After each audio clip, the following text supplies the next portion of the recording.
Well, now, what I want to do is have a mutual brain-picking session, and I'm going to start the ball rolling by saying why I, as a philosopher, am interested in many things that you are all probably interested in professionally. Basically, what we're going to talk about, I suppose, is the problem of control, as exemplified in the ancient Latin question, quis custodies ipsos? Who guards the guards? Now, we know that we're living in an age when there's been an enormous proliferation of techniques for subjecting every kind of natural process outside the human skin, and now increasingly inside the human skin, to some form of rational control.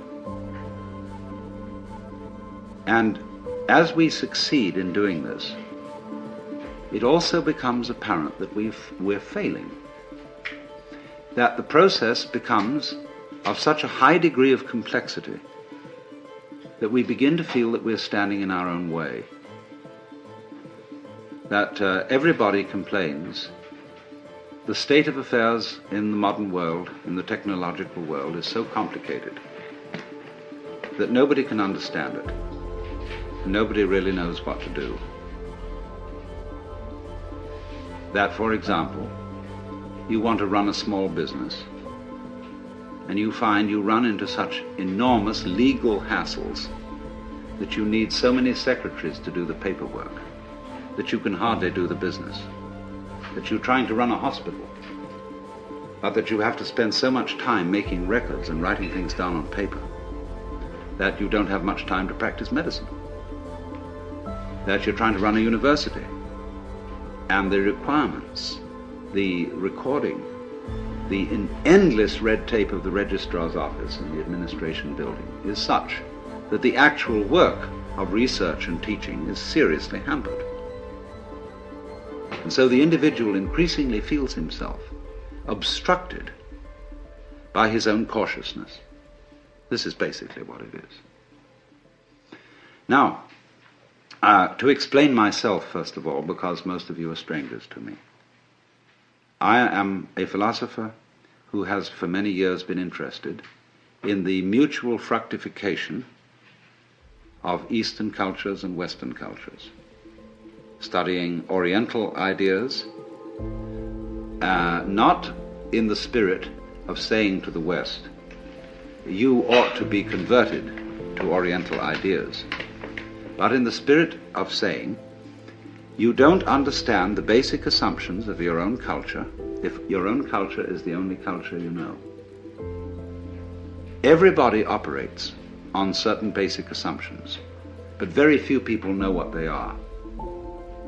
You can say, very often encounter the sort of character who's an American businessman, and he says, well, I'm a practical businessman. I believe in getting results and things done, and all this thinking and highfalutin logic and nonsense is of no concern to me.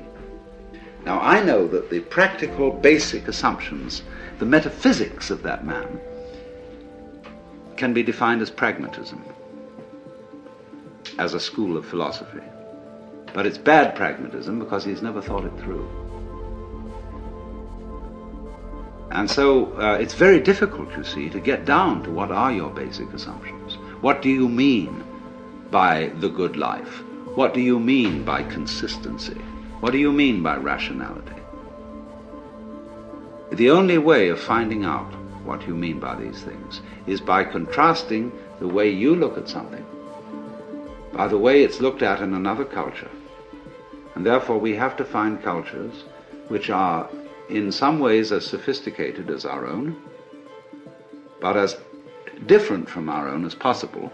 And of course, for this purpose, I always thought that the Chinese were optimal, and the Indians, the East Indians. and that by studying the ideas of these people, by studying their life goals, we could become more aware of our own. It's the old principle of triangulation. You don't establish the situation of a particular object unless you observe it from two different points of view and thereby calculate its actual distance from you. So by looking at what we are pleased to call reality, the physical world, from the basic standpoints of different cultures, I think we're in a better position to know where we are than if we only have one single line of sight. And therefore this has been my interest and my background. And arising out of this, there has come a further question, which I would call the problems of human ecology. How is man to be best related to his environment, especially in circumstances where we are in possession of an extremely powerful technology and have therefore the capacity to change our environment far more than anyone else has ever been able to do so? Are we going to end up not by civilizing the world, but by Los Angelizing it? In other words, are we going to foul our own nest as a result of technology? But all this gets down to the basic question is, really, what are you going to do if you're God?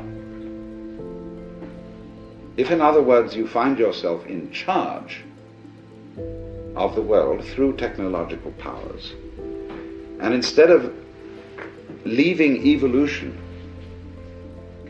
to what we used to call in the 19th century the blind processes of nature, that was begging the question to call them blind. But at any rate, we say we're not going to leave evolution anymore to the blind forces of nature, but now we're going to direct it ourselves, because we are increasingly developing, say, control over genetic systems, control over the nervous system, control over all kinds of systems. Then simply, what do you want to do with it? But most people don't know what they want, and have never even seriously confronted the question of what they want. You ask a group of students to sit down and write a solid paper of 20 pages on what is your idea of heaven. What would you really like to happen if you could make it happen? And that's the first thing that starts people really thinking, because you soon realize that a lot of the things you think you would want are not things you want at all. Supposing, just for the sake of illustration, you had the power to dream every night any dream you wanted to dream. And you could, of course, arrange for one night of dreams to be 75 years of subjective time, or any number of years of subjective time. What would you do? Well, of course, you'd start out by fulfilling every wish. You would have routs and orgies and all the most magnificent food and sexual partners and everything you could possibly imagine in that direction. When you got tired of that, after several nights, you would switch a bit and you would soon find yourself involved in adventures and contemplating great works of art, fantastic mathematical conceptions. You would soon be rescuing princesses from dragons and all sorts of things like that. And then one night you'd say, now look, tonight what we're going to do is we're going to forget this dream as a dream. And we're going to be really shocked. And when you woke up from that one, you'd say, ooh, wasn't that an adventure? Then you would think more and more far out ways to get involved and let go of control, knowing that you'd always come back to center in the end. But while you were involved in the dream, you wouldn't know you were going to come back to center, be in control. And so eventually you'd be dreaming a dream in which you found yourselves all sitting around in this room, listening to me talking, all involved with the particular life problems which you have. And maybe that's what you're doing.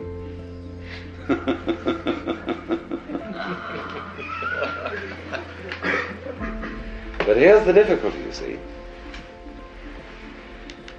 The difficulty of control. Are you wise enough to play at being God? And to understand what that question means, we've got to go back to metaphysical assumptions underlying Western common sense. And whether you are a Jew or a Christian or an agnostic or an atheist, you are not uninfluenced by the whole tradition of Western culture, the models of the universe which it has employed, which influence our very language, the structure of our thought, the very constitution of logic,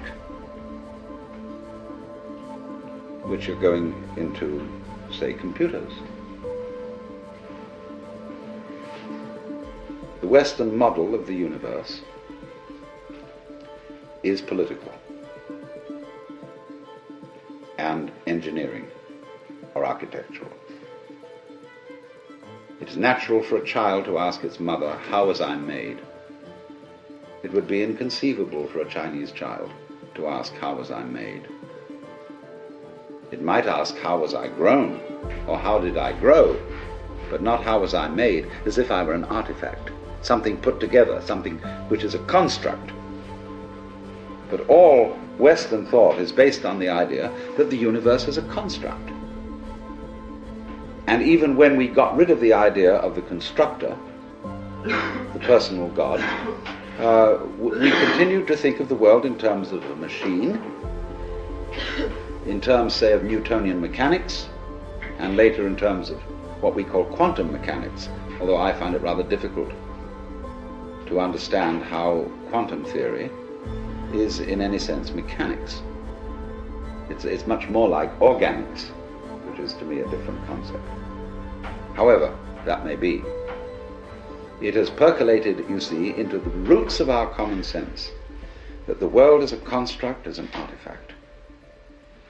And therefore, as one understands the operations of a machine by analysis of its parts, by separating them into their original bits, we have bitted the cosmos and see everything going on in terms of bits of information, and have found that this is extremely fruitful in enabling us to control what's happening. After all, the whole of Western technology is the result of bitting. Let's suppose, you want to eat a chicken. You can't eat the whole chicken at once. You have to bite it. You have to reduce it to bits. But you don't get a cut-up fryer out of an egg. It doesn't come that way. So what has happened is this, that we don't know the origins of all this. It's maybe go back thousands of years. The way we develop the art of thinking, which is essentially calculus, is this. The universe as it comes in nature, the physical universe, is something like a Rorschach plot. It's all wiggles.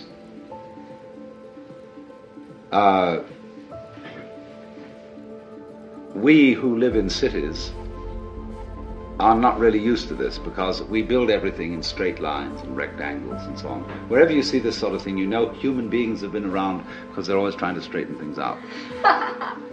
But nature itself is clouds, is water, is the outlines of continents, is mountains, is biological existences, and all of them wiggle. And wiggly things are to human consciousness a little bit of a nuisance,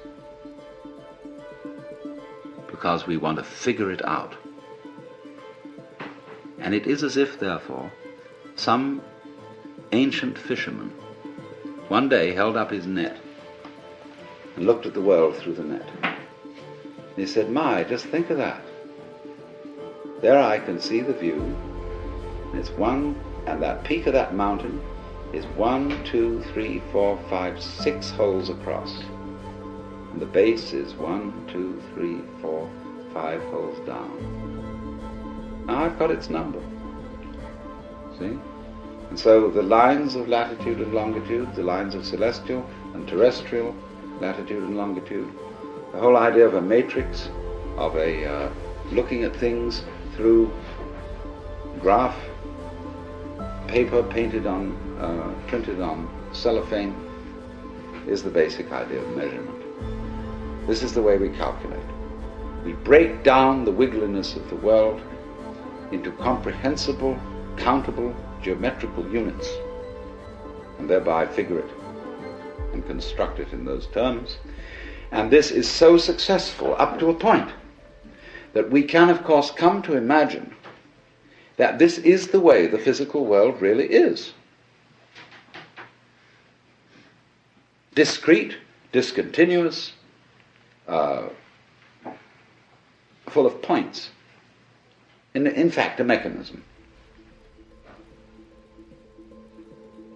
But I want to just put into your mind the notion that this may be the prejudice of a certain personality type. You see, in the history of philosophy and poetry and art, we always find the interchange of two personality types, which I call prickles and goo. The prickly people are advocates of intellectual porcupinism. They want a rigor, they want precise statistics, and they have a certain clipped attitude in their voices, and you know this very well in academic circles, where there are people who are always edgy like that, and they accuse other people of being disgustingly vague and miasmic and mystical. But the vague, miasmic and mystical people accuse the prickly people of being mere skeletons with no flesh on their bones. And they say to you, you just rattle. You're not really a human being. You know the words, but you don't know the music. And so therefore, if you belong to the prickly type, you hope that the ultimate constituent of matter is particles. If you belong to the gooey type, you hope it's waves. If you are prickly, you're a classicist. And if you're gooey, you're a romanticist. And going back into medieval philosophy, if you're prickly, you're a nominalist. If you're gooey, you're a realist. And so it goes. But we know very well that this natural universe is neither prickles nor goo exclusively. It's gooey prickles and prickly goo. And you see, it all depends on your level of magnification.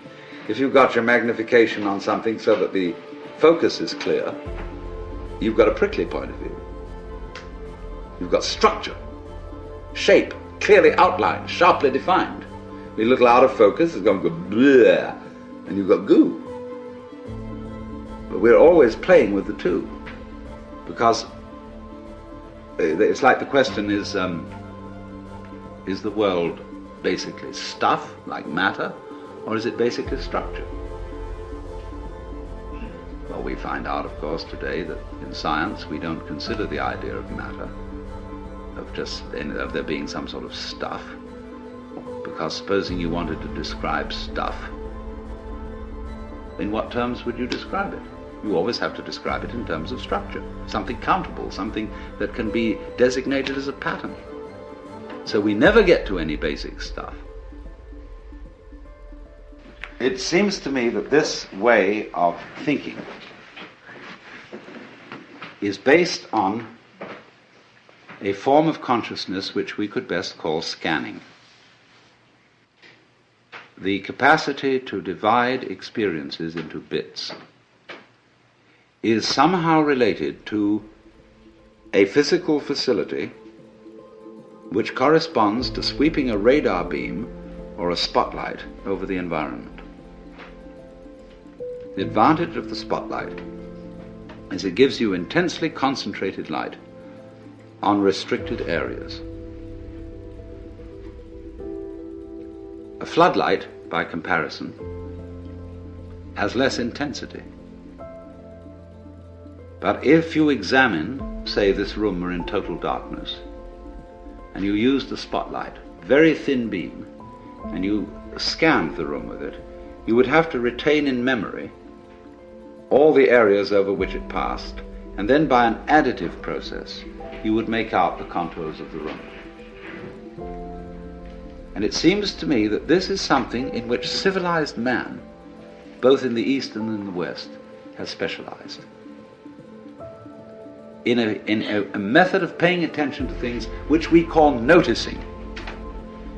And therefore it's highly selective. It picks out, it's punctive, it picks out features in the environment which we say are noteworthy and which we therefore register with a notation, be it the notation of words, the notation of numbers, or such a notation, say, as algebra or music. So that we notice those things, only those things, for which we have notation.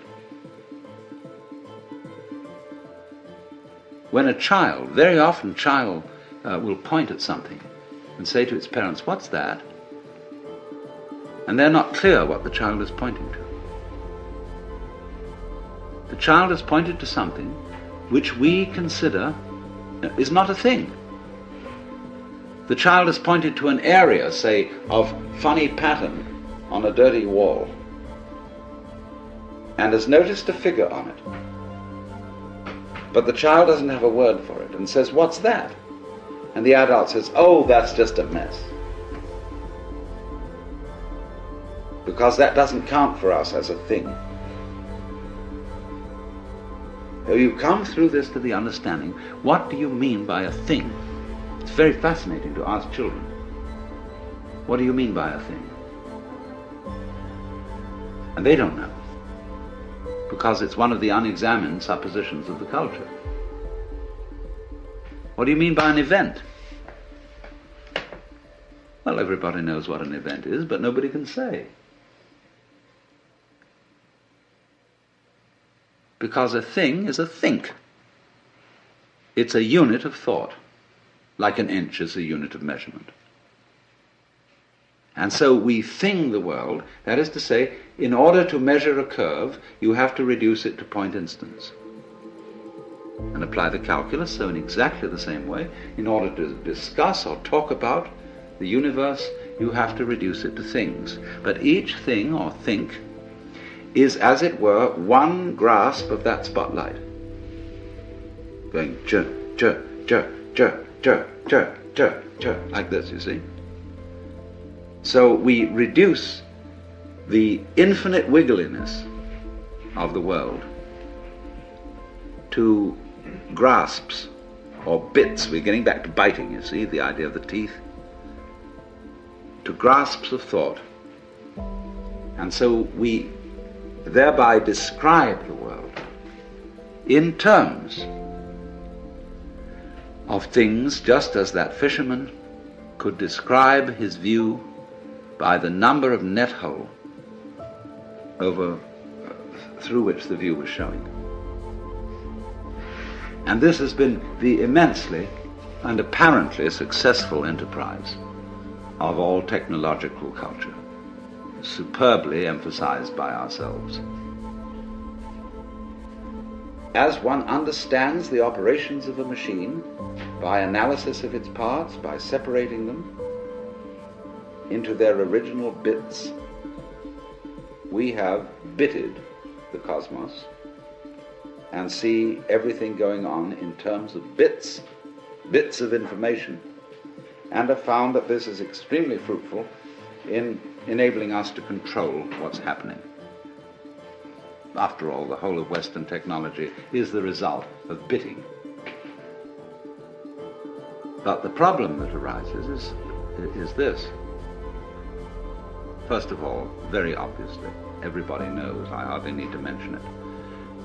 Go to the science of medicine. You get a specialist who really understands the function of the gallbladder. And he's studied gallbladders ad infinitum, and he really thinks he knows all about it. But whenever he looks at a human being, he sees him in terms of gallbladder. And so if he operates on the gallbladder, he may do so very knowledgeably about that particular area of the organism, but he does not foresee the unpredictable effects of this operation in other connected areas, because the human being's gallbladder is not a thing in the same way as a spark plug in a car can be extracted and a new one replaced. Because the system isn't the same. There is a fundamental difference between a mechanism and an organism, which can be described operationally.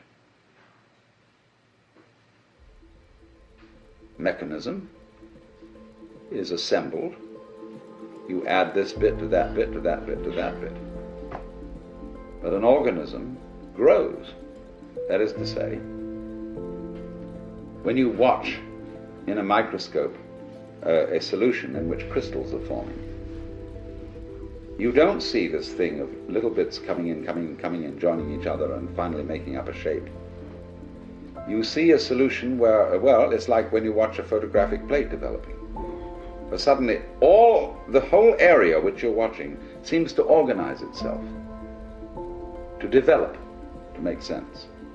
Moving from the relatively simple and gooey to the relatively structured and prickly. But not by addition. So then, if we are trying to control and understand the world through conscious attention, which is a scanning system, which takes in everything bit,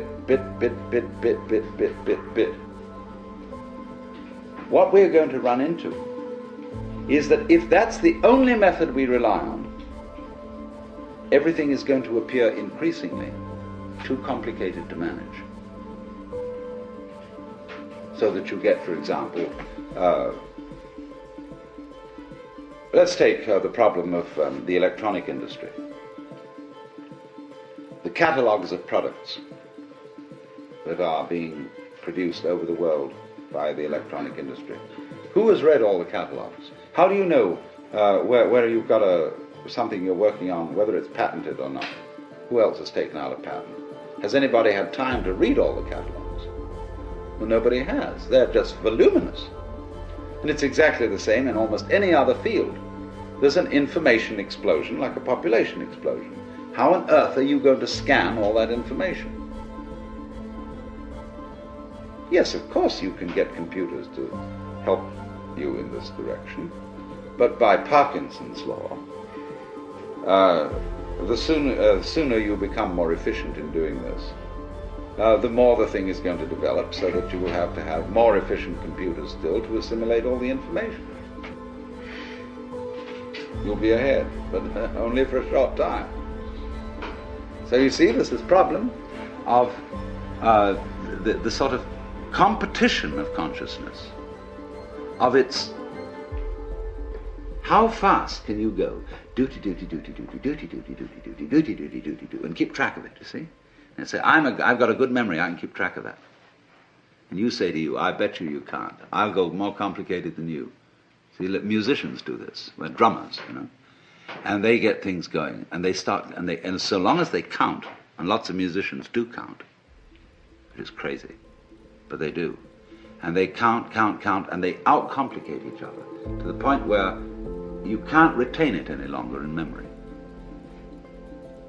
So you say, okay, if I can't retain it, we've got this gadget here that can. And we've got these marvelous mechanical memories, and they will retain it.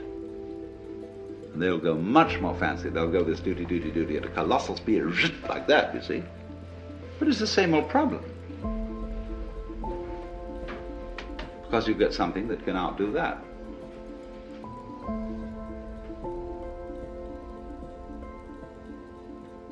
So we end up asking, yeah, but supposing there were some other way of understanding things. Let's go back from the spotlight to the floodlight, to the extraordinary capacity of the human nervous system to comprehend situations instantaneously, without analysis. That is to say, without verbal or numerical symbolism of the situation in order to understand it. I hope you understand what I mean. It's clear. We do that. We have this curious ability of pattern recognition. which the mechanical systems have only in a very primitive way. Xerox have put out a machine which recognizes figures written in almost anyone's handwriting, provided their handwriting is fairly grade school and normal. But a computer has a terrible time trying to recognize the letter A when it's printed in, say, sans serif, Gothic, longhand, or whatever kind of A you may write. The human recognizes instantly this pattern, but the computer is still at a disadvantage here. It seems to lack a kind of capacity I would call field organization, because it's all punctive, it's digital. It is like a newspaper photograph, you know, which when you look at it under a microscope is all dots. Now, so the problem is this.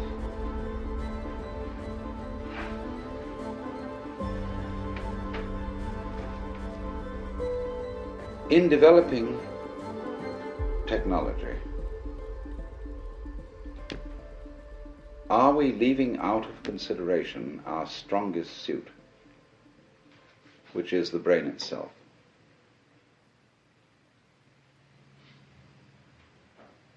See, we are at a situation where the brain is still not really worked out by even the most competent neurologists. It puzzles them. They can't give a model of the brain in numerical or verbal language. Now, you are that, you see. You are this thing. You yourself are this thing which you yourself can't figure out. In the same way that I cannot touch the tip of this finger with the tip of this finger, I can't bite my own teeth. But I, who is attempting to touch the tip of this finger with this finger, am, by the sheer complexity of my structure, far more evolved than any system which I can imagine. This is in a way slightly akin to the Gödel theorem, that you can't have a system of, say, a logic which defines its own axioms. The axioms of any given system must always be defined in terms of a higher system. All right, so you are the most complex thing that has yet been encountered in the cosmos. And you can't figure you out. Now, suppose we're going to try to do that and become, as it were, completely transparent to ourselves so that we can entirely understand the organization and the mechanics of our own brains. What happens when we do that? Well, you're back in the situation of God. When you're God, what are you going to do? When you're God, you know what you're going to do? You're going to say to yourself, man, get lost. Because what you'll want is a surprise. And when you've figured everything out, there won't be any surprises. You'll be completely bored. But on the other hand,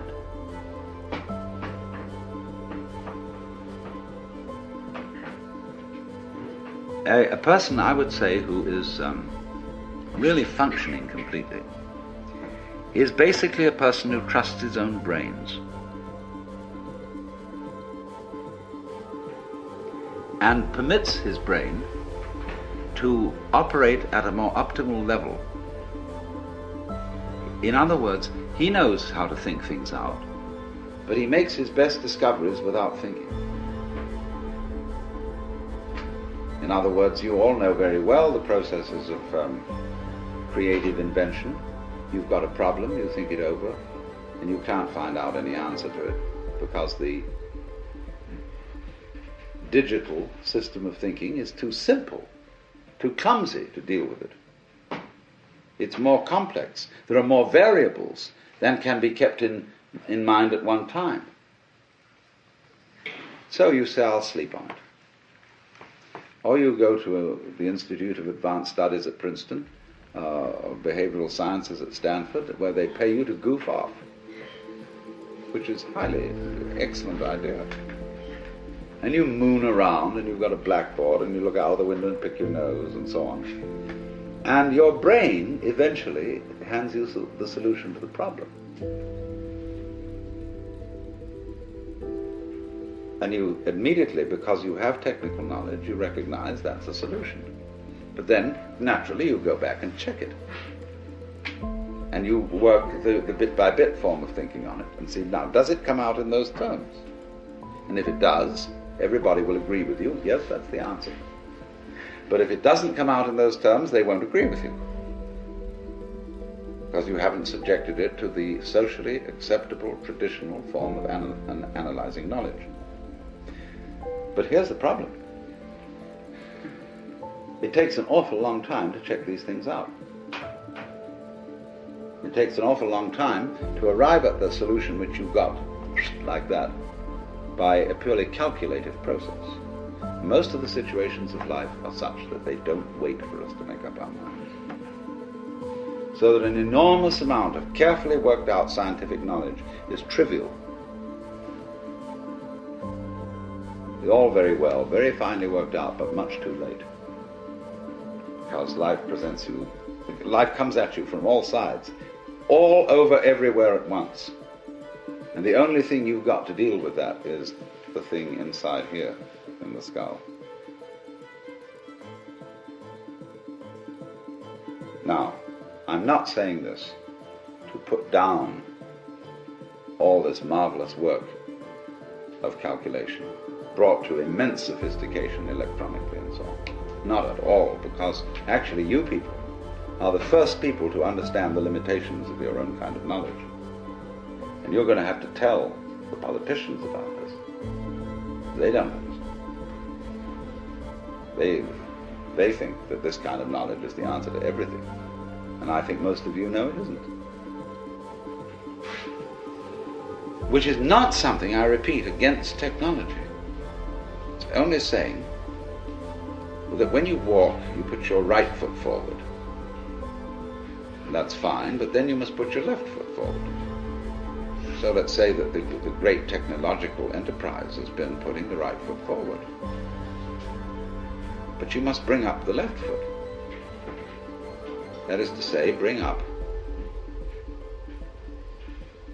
re-valuation and new respect for the organic type of organization, which is incomprehensible to technological thinking, but which always underlies it. That by itself doesn't work, because after you bring the left foot up, you've again got to bring up the right foot. The analytic. After goo comes prickles. After prickles comes goo. And you have to keep this thing up. And I think our danger at the present time is that we are so heady, so delighted with the results of prickles,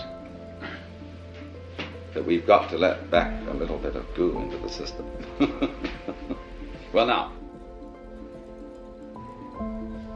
what we've got to try and do is, I think, to work out a way of making the brain itself more efficient. And this is the thing that civilized education has neglected. Lynn White, to quote him again, used to say that the academic world today only values three kinds of intelligence: verbal intelligence, mnemonic intelligence, in other words, good at remembering, and computational intelligence. He said it entirely neglects kinesthetic intelligence, social intelligence, and he had at least 7 kinds of intelligence. I forget what they all were. But it is this extraordinary capacity of the neural organization, say, to engage in pattern recognition and in solving instantly certain complex problems without knowing how it does it. The trouble is, when you do something you don't know how to do, you've got a non-repeatable experiment, in a certain sense. In other words, you can't explain to someone else how to put it together. But you can do it like you can open and close your hand without any knowledge of physiology. Do it every time. Whoops, I don't know how I do it. I just do it, you see.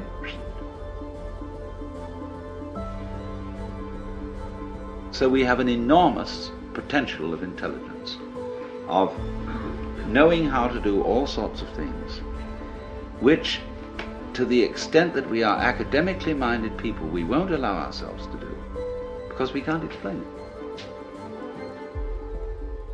You know, for example, there's a way of cooling a brazing furnace. It's very simple. But engineers say it's theoretically impossible. It can't happen. It's like bees can't fly by the laws of aerodynamics, but they do.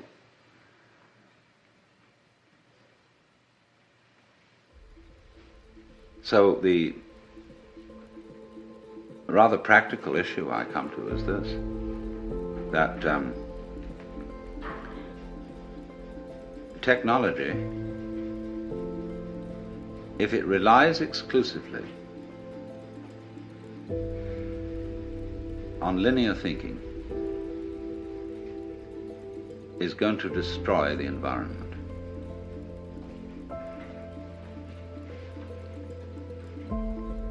It's going to become too complicated to handle. Man is going to be like the dinosaur, which had to have a brain in its head and a brain in its rump because it was so big. You know, the caveman kept a dinosaur, and when he went to bed at night, he'd clump it on the tail with a club, and it'd scream at 8 o'clock in the morning. Wake him up. And it seems to me we're getting into that kind of saurian situation with our technology, which is going to lead us to extinction. So the question is, are we going to foul things up by insisting on using linear input information and controlling it as the dominant tool of controlling the world? Or can we master all that as we have done and still use the linear input and analysis, but with a fundamental trust in our power to assimilate multiple input, although we really don't know how we do it? And my point is that you can't find an absolute which you can pin down, you see. So there always remains in any human operation the basic central thing, which you can't pin down because it's you. Just as the teeth can't bite themselves. Now, the assumption of Judeo-Christian culture is that man in his nature is sinful and therefore can't be trusted. The assumption of at least ancient Chinese culture is that man in his essential nature is good and therefore has to be trusted. Because they say to us, if you can't trust your own basic nature, you can't really rely on the idea that you're untrustworthy. Therefore, you're hopelessly fouled up. So this has amazing political and other consequences, this different assumption. If we say, no, we human beings are fallible and basically selfish and really fundamentally evil, and therefore we need law and order. We need a control system to put us in order. We thereby project these control systems into the church or into the police or into somebody who are really ourselves disguised. See, it's like daylight saving time. Everybody could simply get up an hour earlier, but instead of doing that, we alter the clock, because the clock is a kind of authority. And we say, well, the clock says it's time for you to get up.